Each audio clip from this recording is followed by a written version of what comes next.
বিলোনিয়াতে দীর্ঘদিন যাবৎ চলছিল সেক্স ও নেশার র্যাকেটের রমরমা। বড়সড় সেক্স ও নেশার র্যাকেটের হদিশ পেল পুলিশ এবং চাইল্ড ওয়েলফেয়ার কমিটি।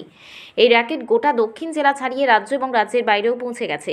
প্রায় 30 জনেরও বেশি 16 থেকে 35 বছরের যুবক যুবতী এবং বেশ কয়েকটি বখাটে মহিলা এই র্যাকেটের সাথে যুক্ত বলে জানিয়েছেন চাইল্ড ওয়েলফেয়ার কমিটির চেয়ারম্যান রূপক মজুমদার।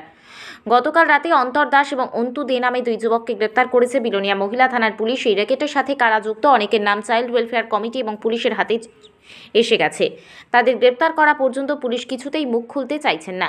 গ্রেপ্তার হওয়া দুই যুবককে আজ বিলোনিয়া আদালতে প্রেরণ করা হয়। আদালত তাদের 3 তারিখ পর্যন্ত জেল হেফাজতে পাঠিয়েছে।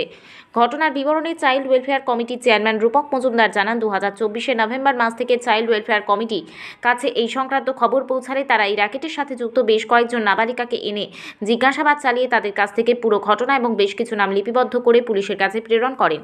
এই সম্পর্কে বিস্তারিত বিষয়ে তুলে ধরেন তিনি জানান, তিনি চাইছেন বিলোনিয়ার দূরে একাংশের নেশাগ্রস্ত যুব সমাজ ও সেক্সের সাথে যুক্ত কিছু যুবক যুবতীদের রক্ষা করতে পুলিশ যাতে এই র্যাকেট ধ্বংস করতে উপযুক্ত ভূমিকা নেয় এবং এর সাথে জড়িতদের আইনের আওতায় এনে দৃষ্টান্তমূলক শাস্তি প্রদান করে। বেশ কিছুদিন ধরে বিলোনিয়া শহরের একটি নাবালিকা মেয়ে নিখোঁজ থাকা অবস্থায়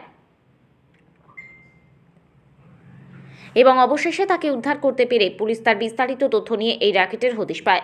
তবে আগামী দিনে এর সাথে জড়িত আরও অনেকেই পুলিশ খুব দ্রুততার সাথে গ্রেপ্তার করে দৃষ্টান্তমূলক শাস্তি প্রদান করবে বলে জানায়। নমস্কার, আমি চেয়ারপারসন সিডব্লিউসি মানে child welfare committee south Tripura. আমার সাথে যিনি আছেন উনি coordinator child helpline south Tripura. তো আপনি নিশ্চয় অবগত আছেন বা জানতে পেরেছেন যে সাউথ ত্রিপুরার বিলোনিয়াতে কিছু কিছু জায়গায় কিছু ড্রাগ এডিকশান এবং সেক্স র্যাকেট চলছে। এই ড্রাগ এডিকশান এবং সেক্স র্যাকেটগুলি দীর্ঘদিন যাবতীয় চলছে। কিছুদিন আগে নভেম্বরের মাঝামাঝি অবস্থায় একটা মেয়েকে নিয়ে রেল লাইনের অপোজিট সাইডে যে সমস্ত ওই কোয়ার্টারগুলি ছিল, আনকমপ্লিটেড কোয়ার্টার যেগুলো আছে, ওইখানে গিয়ে কিছু সেক্স র্যাকেটের কাজ ওরা করেছে, সেক্সুয়াল কাজ করেছে এবং সেখানে কোটা মোটা নামক কতগুলি ড্রাগের চলছিল। আমরা চাইল্ড হেল্পলাইনের মাধ্যমে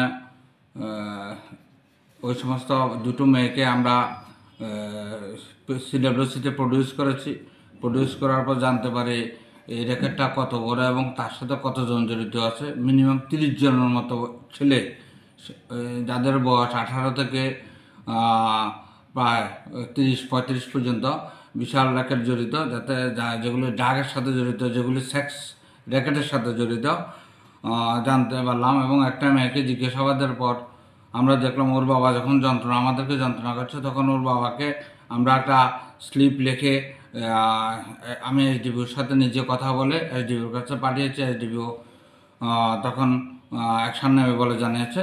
তো আজকে আমরা